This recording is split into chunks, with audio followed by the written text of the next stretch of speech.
نبی کریم علیہ السلام گزر رہے تھے ایک پہاڑی علاقے سے، ایک آواز آئی، کسی پکارنے والے نے کہا یا رسول اللہ۔ حضور نے پلٹ کے دیکھا تو ہرنی بندھی ہوئی تھی۔ نبی پاک علیہ السلام گئے اس کے پاس۔ ایک روایت ہے کہ شیابی نے اس کو باندھا تھا، ایک روایت ہے کہ یہودی نے باندھا تھا۔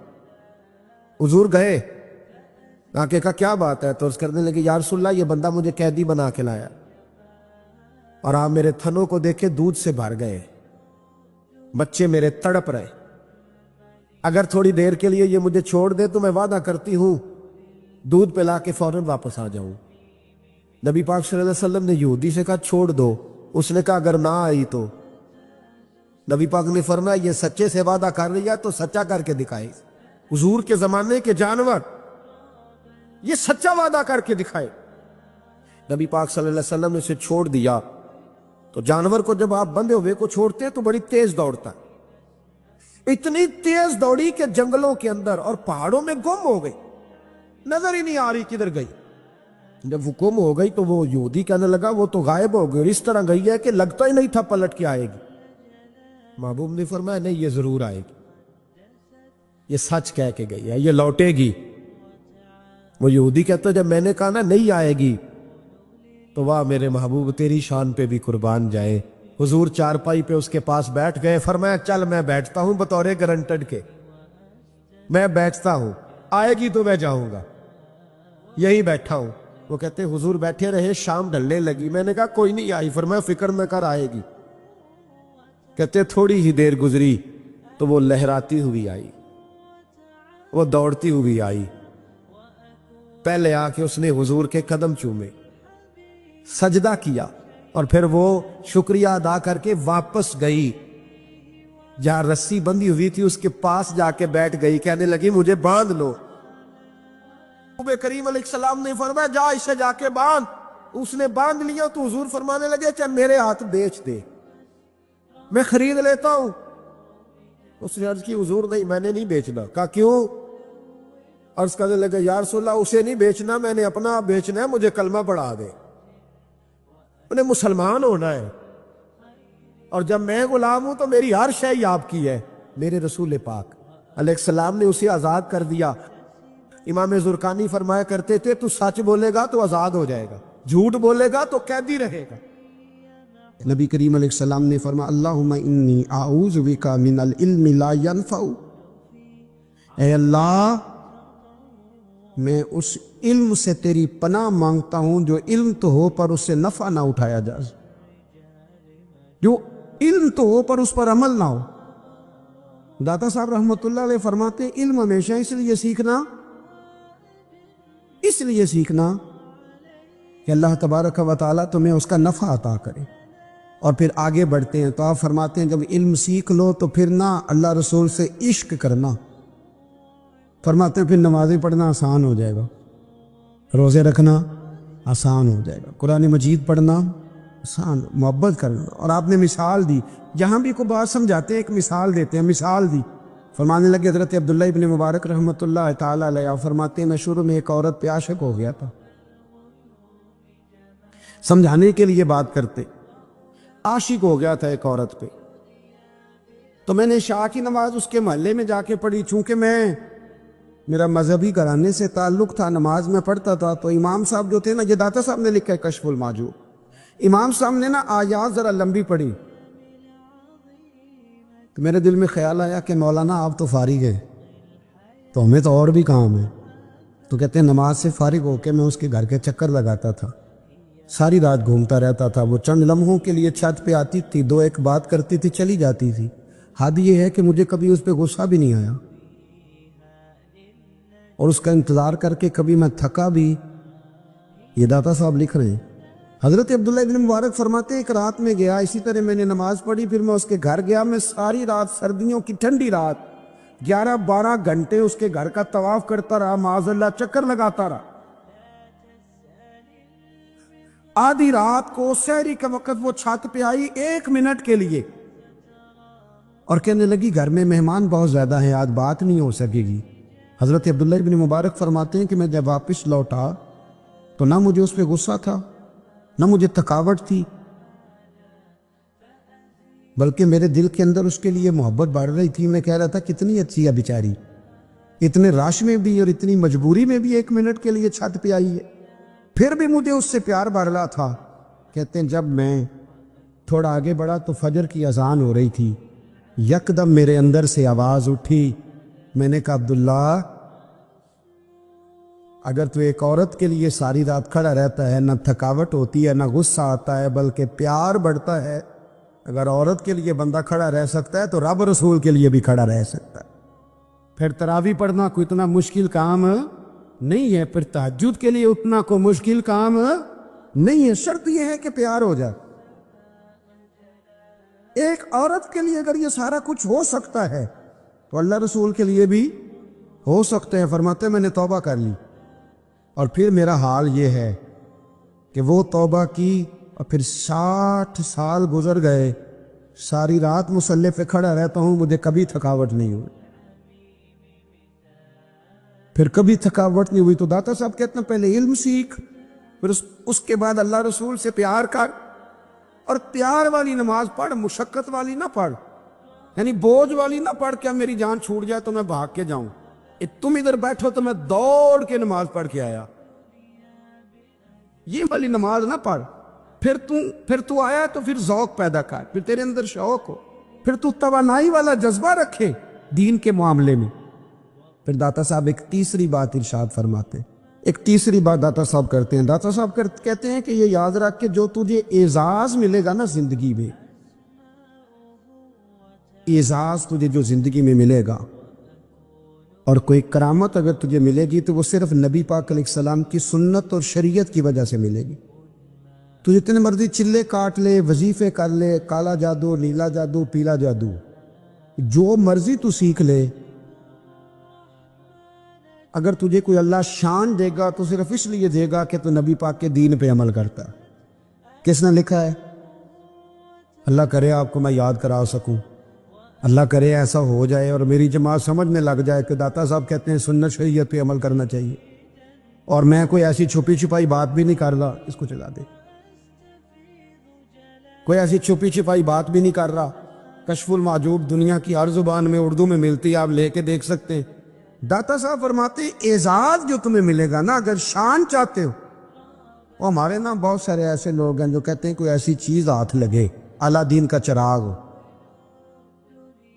ایسے گھسایا جائے اور فوری طور پہ پیر صاحب نے کہہ دیا تو ریل پیل ہو گئی پیسوں کی. تو میں کہتا ہوں یہ تو دین کا مزاج ہی نہیں، یہ تو دین کی طبیعت ہے ہی نہیں، یہ تو ذوق ہی نہیں دین کا، یہ طبیعت ہی نہیں، مزاج ہی نہیں. میرے عزیز داتا علی اجمیری رحمۃ اللہ علیہ فرماتے ہیں تو سنت پہ عمل کر، شریعت پہ عمل کر. اللہ کا قرآن کہتا ہے قل ان کنتم تحبون اللہ فاتبعونی یحببکم اللہ. فرمایا اللہ کا قرآن کہتا ہے کہ جب تو نبی کریم کی غلامی کرے گا نا تو اللہ خود تمہیں اپنا محبوب بنا لے گا. اللہ خود تمہیں اپنا محبوب بنا لے گا. تو اور کیا چاہیے؟ داتا صاحب نے ایک بزرگ کی بات لکھی ہے جو تابعی ہے، تابعی اس کو کہتے ہیں جو صحابہ کے شاگرد ہوتے ہیں. ایک بزرگ کی بات لکھی جو تابعی ہیں، وہ فرماتے ہیں کہ ان بزرگوں کا طریقہ یہ تھا کہ وہ لوگوں سے چھپ کے نا پہاڑ کے پیچھے عبادت کرتے تھے، اور پوزیشن ان کی یہ تھی کہ کسی سے ملتے نہیں تھے، بالخصوص فجر کی نماز سے لے کر عصر کی نماز تک بکریاں رکھی ہوئی تھیں، ان کو چراتے رہتے تھے فرات کے کنارے اور نفل پڑھتے رہتے. اس وقت کو ملنے بھی نہیں آتا تھا. ایک شخص بڑی دور سے ان کی شہرت سن کے آیا، میں نے تو ملنا ہے.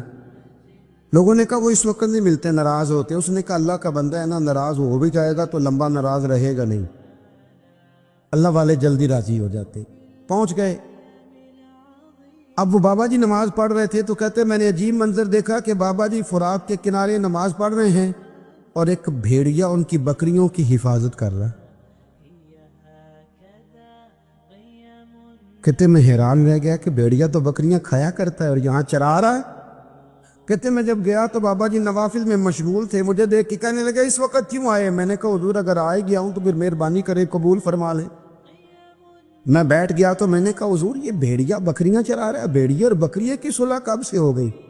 تو فرماتے ہیں لمبی تقریر نہیں، ہلکا سا جملہ. فرمانے لگے جب سے بکریوں کے مالک نے رب سے صلح کر لی ہے نا، تب سے بھیڑیوں نے بھی بکریوں سے صلح کر لی ہے. بکریوں کے مالک نے رب سے صلح کر لی، گناہ چھوڑ دیے، اس کی فرما برداری میں آ. اب پھر اسے بکریاں چلانے کی ضرورت نہیں رہی. بکریاں نہ اب بھیڑیا چراتا ہے. کہتے ہیں میرے اوپر کپ کپی طاری ہو گئی بزرگوں کی بات سن کے، اور مجھے پیاس لگی اور خواہش آئی کہ پتہ نہیں اب بابا جی کچھ کھلائیں پلائیں گے بھی کہ نہیں، بابا جی کچھ کھلائیں گے بھی کہ نہیں. کہتے میرے دل میں خیال تھا تو بزرگوں نے نا ایک لکڑی کا پیالہ، ان کے پاس وہ غار میں بیٹھے تھے تو ایک چھوٹا سا پتھر تھا، اس کی ڈھلان بنی ہوئی. بابا جی نے اس کے نیچے لکڑی کا پیالہ رکھا، وہ رکھا ہی تھا تو وہ دودھ سے بھر گیا. کہتے انہوں نے مجھے دیا تو ٹھنڈا اور میٹھا دودھ، میری طبیعت خوش ہو گئی. بابا جی نے دوبارہ وہی پیالہ اسی جگہ رکھا تو شہر سے بھر گیا. 1000 سال پہلے داتا صاحب لکھ رہے ہیں. کہتے مجھے دیا. میں نے فوراً کہا، میں نے کہا حضور یہ دودھ تو گائیں بھینس دیتی ہے، پہاڑوں سے تو نہیں نکلا کرتا، اور شہد تو شہد کی مکھیاں دیتی ہیں، پتھروں سے تو نہیں نکلتا، یہ آپ کہاں سے نکال رہے ہیں؟ تو کہتے ہیں وہ قرآن مجید پڑھنے لگے. وَإِذِ مُوسَىٰ لِقَوْمِهِ، جب موسیٰ کی قوم نے ان سے پانی مانگا، فرمانے لگے موسیٰ کی نافرمان قوم پانی مانگے، حضرت موسیٰ پتھر پہ ڈنڈا مارے تو اللہ وہاں سے 12 چشمے جاری کر دے. جو رب حضرت موسیٰ کی نافرمان قوم کے لیے پتھر اور پہاڑوں سے چشمے نکال دیتا ہے نا، وہ محمد عربی کے غلاموں کے لیے پتھر اور پہاڑوں سے دودھ اور شہد بھی نکال دیا کرتا ہے. وہ بزرگ کہنے لگے بس بات یہ ہے کہ آج بھی ہو اگر ابراہیم کا ایمان پیدا تو آگ کر سکتی ہے انداز کلیستاں پیدا. کہنے لگا حضور پھر میرے لیے بھی دعا کریں. آپ فرمانے لگے پھر دعا. وہ دعا نہ کرا تو مدینے والے کی غلامی شروع کر، تو نبی کریم کی غلامی شروع کر، تو رسول پاک کی غلامی شروع کر. ایک بات علم، پھر فرمایا اللہ رسول سے محبت، پھر فرمایا حضور کی غلامی. اس سے سارے مکاشفات کھلیں گے، اس سے سارے مشاہدات کھلیں گے، اسی سے کرامتیں ملیں گی، اسی سے مقبولیت ہوگی، اسی سے اللہ نبی کی بارگاہ میں درجہ ملے گا. پھر داتا صاحب آگے بڑھتے فرماتے فقر بھوکے رہنے کا نام نہیں. پورا باب بند ہے داتا صاحب. فرماتے فقیری بھوکے رہنے. اور کیا بات ہے، کئی دفعہ میں نے کشف المحجوب پڑھی، کئی دفعہ پڑھی، اللہ جانتا ہے، لیکن جب پڑھتے ہیں نا کوئی نہ کوئی نئی بات ہی ملتی. رات پڑھی تو ایک نئی بات سامنے آئی. داتا صاحب نے نا حضرت ابوبکر صدیق کا ایک قول لکھا ہے. حضرت ابوبکر صدیق اللہ کی بارگاہ میں دعا کرتے، کہتے یا اللہ مجھے پیسے زیادہ دے. اللہ اکبر. انداز دیکھے داتا صاحب نے لکھا یا اللہ مجھے پیسے، اللہ مجھے مال زیادہ دے پر مالک مجھے مال کی محبت نہ دینا. عجیب دعا ہے بھئی یہ بھی. اللہ پیسے دے پر پیسوں کی محبت. اب داتا صاحب نے لکھا ہے ناراض ہونا ہوا تو داتا صاحب سے ہونا. داتا صاحب کہتے ہیں میں نے ایسے امیر دیکھے ہیں جن کے پاس دولت تو ہے پر انہیں دولت سے پیار نہیں. میں نے ایسے غریب دیکھے ہیں جن کے پاس پیسے تھوڑے ہیں پر پیسوں سے عشق کرتے. یہ داتا صاحب نے لکھا ہے. ناراض ہونا تو ان سے ہونا. میں نے ایسے امیر دیکھے ہیں دولت ہے پر دولت سے پیار اگر اللہ نے دی ہے تو انہیں بانٹنا بھی آتا ہے، انہیں سخاوت کرنا بھی آتا ہے، کھلانا بھی آتا ہے. لیکن کچھ ایسے غریب دیکھے ہیں پیسے تھوڑے ہیں پر اللہ جانتا ہے عشق بڑا ہے دولت سے، وہ جیب سے باہر نکالنے کو تیار ہے. یہ داتا صاحب نے لکھا ہے. فرماتے فقر اس کا نام نہیں کہ تیرے پر پیسے نہیں، دولت نہیں، بلکہ فقیری تو اس بات کا نام ہے کہ تجھے دولت سے پیار نہیں، تجھے دولت سے محبت، اس کا نام فقر ہے. تو میرے بھائی ہم لوگوں نے اپنے بزرگوں کو چھوٹے دائرے میں بند کر دیا. یہ ان کا دائرہ نہیں تھا. چلیں جی آگے بڑھتے. 5ویں بات داتا گانی بخش علی اجمیری. 5ویں بات داتا صاحب فرماتے ہیں کہ اپنی زندگی میں نا فقیر درویش کسی دنیا دار کے سامنے ہاتھ نہیں پھیلاتا، اپنی سفید پوشی بچا کے رکھتا ہے، وہ ہاتھ نہیں پھیلاتا. میں نے آپ کو بڑی دفعہ وہ بات سنائی اور مجھے اس جملے سے عشق ہے۔ خواجہ قطب الدین بختیار کاکی کہتے ہیں میں ایک دن پھٹے کپڑے پہن کے اپنے مرشد حضرت خواجہ معین الدین اجمیری کے پاس گیا تھا تو خواجہ صاحب فرمانے لگے قطب الدین یہ کیا لباس پہنا ہوا ہے، یہ کیا؟ میں نے کہا حضور کیا ہوا؟ فرمانے لگے قطب الدین یاد رکھ فقیری اس طرح کی کرنا کہ بادشاہی معلوم ہو، کوئی یہ نہ سمجھے کہ بابے کو تو جوڑے کی ضرورت ہے اسے کپڑے نہ لے کے دے دوں، اس طرح کی فقیری کرنا کہ فقیری بادشاہی معلوم۔ یہ کیا بات ہوئی کہ رنگ روپ اس طرح کا اختیار کرنا کہ ترس آئے کہ چلو حضرت صاحب کو بندہ 500 دے ہی جائے مہربانی کر، یہ کوئی رویہ نہیں ہے دین کا۔ داتا گنج بخش اجمیری فرماتے ہیں اپنی ذات پر کبھی سوال کا دروازہ نہ کھولو، آپ فرماتے ہیں میرے مریدوں سے پوچھ لو، میں نے دینے کا مزاج بنایا ہے، لینے کا مزاج نہیں بنایا۔ فرماتے تھے اپنی ذات پر سوال کا دروازہ، کچھ لوگوں کی مجبوری ہوتی ہے قرض پکڑنا، قرض اٹھانا سنت ہے، ضرورت پڑ جائے تو قرض لینے میں منع، کچھ کی مجبوری ہے، کچھ کو شوق ہے، وہ اصل پیسے جو ہوتے ہیں وہ انہوں نے کونے میں رکھے ہوتے ہیں، اس سے 5,000 لے کے خرچ کر لیا، پھر دوسرے سے 5 لے کے اس کو دے دیا۔ ہمارے رشتے ہیں ضرورت کے، لالچ کے، جب تک لالچ پورا ہوتا ہے رشتہ ہوتا ہے، حالانکہ رشتے ضرورت کے نہیں ہونے چاہیے، رشتے عقیدت کے ہونے چاہیے، رشتے محبت کے ہونے چاہیے۔ اور روحانی زندگی میں اگر کوئی رشتہ لالچ کا ہو تو وہ تو 2 قدم نہیں چلتا، ٹوٹ جاتا ہے۔ عقیدت اور محبت اور احترام کا جو رشتہ ہوتا ہے وہ مضبوط ہوتا ہے، وہ ہمیشہ چلتا ہے، اس کے اندر پختگی ہوتی ہے۔ وفا اس رشتے کے اندر آتی ہے جس رشتے کے اندر کوئی لالچ ہے۔ ہمارے زمانے کے اندر یہ شور ہو گیا ہے کہ کام پیارا ہے چام نہیں پیارا، اس شور نے رشتوں میں کمزوری ڈال دی ہے، دراڑیں پیدا کرتی۔ ہم لوگوں کو پیار ہو گیا ہے سامنے والا کتنا، اور جب تک ہمارے کام کا کوئی شخص رہتا ہے تب تک ہمارا تعلق بھی رہتا ہے، اور جب وہ ہمارے کام کا نہیں ہوتا تب تک ہمارا اس کے ساتھ تعلق ٹوٹ جاتا ہے۔ یاد رکھیے میرے بھائی، جب رشتے کی یہ بنیاد ہو نا پھر اس میں وفا نہیں ہوتی، پھر اس میں وفا، آپ کہتے ہیں سامنے والا وفا نہیں کرنا، تو بھائی وفا کی بنیاد ہی نہیں تھی، یہ رشتہ یہ بنیاد نہیں تھا، وفا کی بنیاد نہیں۔ اگر آپ تعلق رکھتے ہیں نا، یاد رکھیں اتنی دیر کے جتنی دیر کام چلتا ہے، جتنی دیر ہمارا کسی دوست کے ساتھ تعلق ہے، تو یہ رشتہ کمزور ہے، اس میں وفا نہیں ہوگی اور کسی نہ کسی جگہ پہ ٹوٹ جائے گا، کسی نہ کسی جگہ پہ آ کے ختم ہو جائے گا۔ رشتے لگانے کا لوگوں کو بہت شوق ہے، حالانکہ رشتہ لگانا اتنا مشکل نہیں جتنا نبھانا مشکل ہے۔ ہم ساری زندگی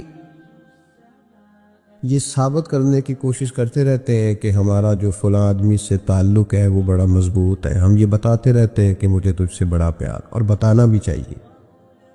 نبی پاک صلی اللہ علیہ وسلم نے فرمایا جس سے محبت ہو اسے بتایا کرو کہ مجھے تجھ سے محبت ہے، تاکہ وہ بھی تم سے پیار کرے، یہ بتا دینا چاہیے۔ لیکن بتانے کا حکم ہے، ساری زندگی ثابت کرنے کا حکم نہیں۔ ہم ساری زندگی یہ ثابت کرتے رہتے ہیں کہ میں بڑا فرمانبردار ہوں آپ کا، میں بڑا تابعدار ہوں، میں آپ سے بڑی محبت کرتا ہوں، یہ ثابت کرتے رہتے ہیں۔ رشتے نبھانے سے بات بنتی ہے، ثابت کرنے سے بات نہیں بنتی۔ ایک تعلق کا پودا آپ نے لگایا زمین میں، چھوٹا سا پودا، اس کے سامنے کھڑے ہو کے آپ سارا دن کہتے رہیں کہ او پودے مجھے تجھ سے بڑی محبت ہے، میں تجھے بڑا چاہتا ہوں، میرا تیرے ساتھ بڑا رشتہ ہے، میرا تیرے ساتھ بڑا تعلق ہے، سارا دن پودے کو یہی کہتے رہے۔ اور چھوٹے سے پودے، مجھے تجھ سے بڑا پیار ہے، میں رات بھی تجھے خواب میں دیکھ رہا تھا، کل بھی مجھے تو یاد آ رہا تھا، پرسوں بھی مجھے تو یاد آ رہا تھا، تو اس سے وہ پودا پروان نہیں چڑھے گا۔ پروان چڑھانے کے لیے اسے پانی دینا ضروری ہے، پروان چڑھانے کے لیے اسے جڑی بوٹی سے بچانا ضروری ہے، اسے پروان چڑھانے کے لیے اس پودے کو دھوپ اور چھاؤں مناسب فراہم کرنا ضروری ہے. سارا دن ثابت کرنے سے پودا پروان نہیں چڑھے گا. میرے بھائی رشتے بتانا چاہیے، ضروری ہے. نبی پاک صلی اللہ علیہ وسلم نے حکم دیا. ہم سارا دن ثابت کرتے رہتے ہیں، لیکن رشتے پروان چڑھانے کے لیے جس پانی کی ضرورت ہوتی ہے،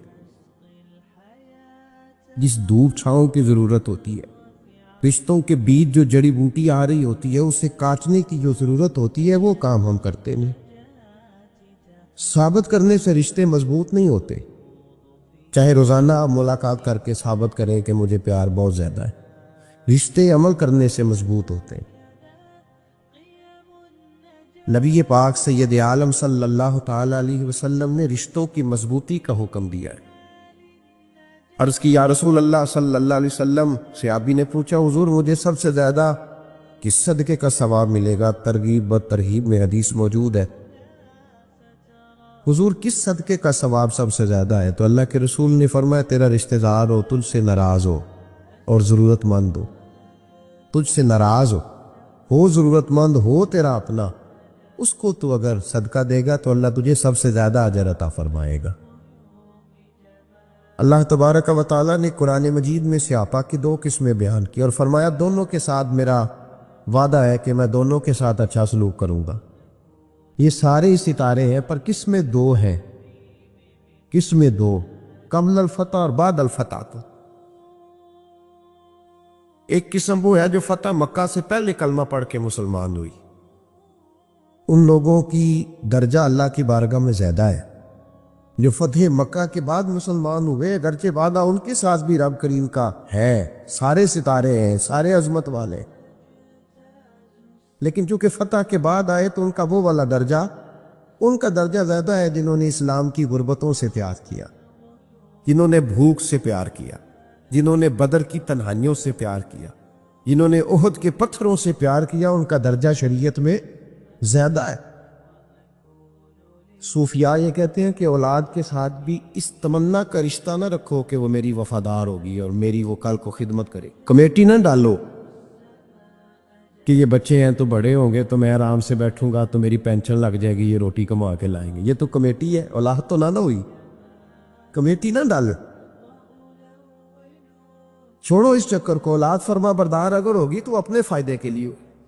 ہم نے اس سے یہ لالچ بھی، حضرت عبداللہ بن مبارک رحمۃ اللہ تعالی علیہ فرماتے ہیں لالچ کے رشتے ہیں دنیا کے، لالچ کے.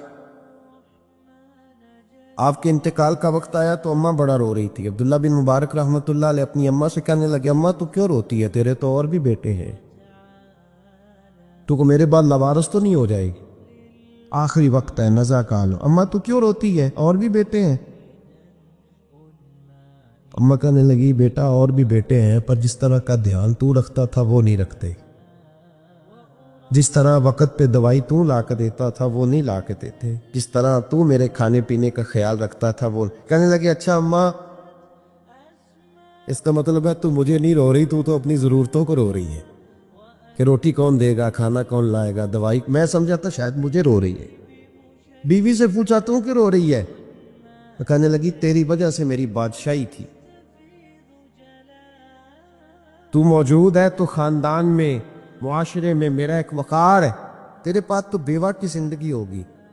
آپ فرمانے لگے اوہو میں سمجھاتا شاید مجھے رو رہی ہے، تو اپنے وقار کو رو رہی ہے. بیٹوں اور بیٹیوں سے پوچھا تمہاری آنکھوں میں کیوں آنسو چھلکتے ہیں؟ کہنے لگی ابا جس پیار سے باپ شادی کرتا ہے دوسرا کوئی نہیں کر سکتا، اور جس محبت سے باپ لا کے کما کے دیتا ہے دوسرا کوئی نہیں دے سکتا. فرمانے لگے اوہو میں سمجھا تھا مجھے رو رہے ہو، تم تو شادیوں کو رو رہے، میرے ساتھ تو تعلق ہی نہیں. پھر عبداللہ بن مبارک رونے لگے، اب پھوٹ کے روئے. کسی نے کہا آپ کیوں روتے ہیں؟ فرمایا آج سمجھ آئی ہے میرے ساتھ اگر بے لوث رشتہ ہے تو یا خدا کا ہے یا محمد مصطفیٰ کا ہے صلی اللہ علیہ وسلم. آج سمجھ آئی ہے. وہ میں نے جن کے ساتھ تعلق مضبوط کیا ہی نہیں، کبھی فجر چھوڑی، کبھی زور چھوڑی، کبھی ایک رہ گیا، کبھی وہ رہ گیا، کبھی داڑھی کا پروگرام بنا، کبھی رہ گیا. جن کے ساتھ میں کمزور تھا وہ میرے ساتھ مضبوط تھے، اور جن کے ساتھ میں مضبوط تھا ان کا میرے ساتھ کیا حال. یہ کمزوری ہے رشتوں میں، وفا نہیں. ہمیں تو بھائی کم پیارا ہے، چم نہیں۔ بالکل بچے شکایت کرتے ہیں، کہتے ہیں ابا کماؤ پتر سے پیار کرنے لگا ہے۔ بچے شکوا کرتے ہیں، کہتے ہیں جو آدمی جیب میں زیادہ پیسے ڈالتا ہے ابا جی کا پیارا ہے۔ باپ شکوا کرنے لگے ہیں، کہتے ہیں میں مالدار ہوتا تو میرے بچے بھی فرما بردار ہوتے۔ رشتوں کو روح کا رشتہ بنائیں، وفا کا رشتہ بنائیں، وفا کا۔ کتے کا ذکر قرآن پاک میں آیا ہے، اس لیے آیا ہے کہ اس نے اللہ کے ولیوں سے وفا کی تھی، اسی آیا ہے کہ اس نے اللہ کے ولیوں کے ساتھ وفاداری کی۔ وفاداری کی تو اللہ نے اس کا ذکر ہے قرآن۔ ایک بادشاہ تھا، بادشاہ جو ہوتے تھے ان کے اپنے اپنے مزاج ہوتے تھے۔ اس بادشاہ نے 4 5 6 کتے رکھے ہوئے تھے، اور کتے بڑے بڑے کتے تھے، اور بڑے وہ خون خار کتے تھے، چیر پھاڑ کھا جاتے تھے، شیر جتنے ان کے قد تھے۔ بادشاہ تھوڑا سا کسی آدمی سے ناراض ہوتا نا تو ایک بہت بڑے پنجرے کے اندر ایک بہت بڑا سلاخوں کا گھر اس نے بنایا ہوا تھا، اس میں کتے ہوتے تھے، اور کتے کو جب باندھ کے رکھا جاتا ہے تو زیادہ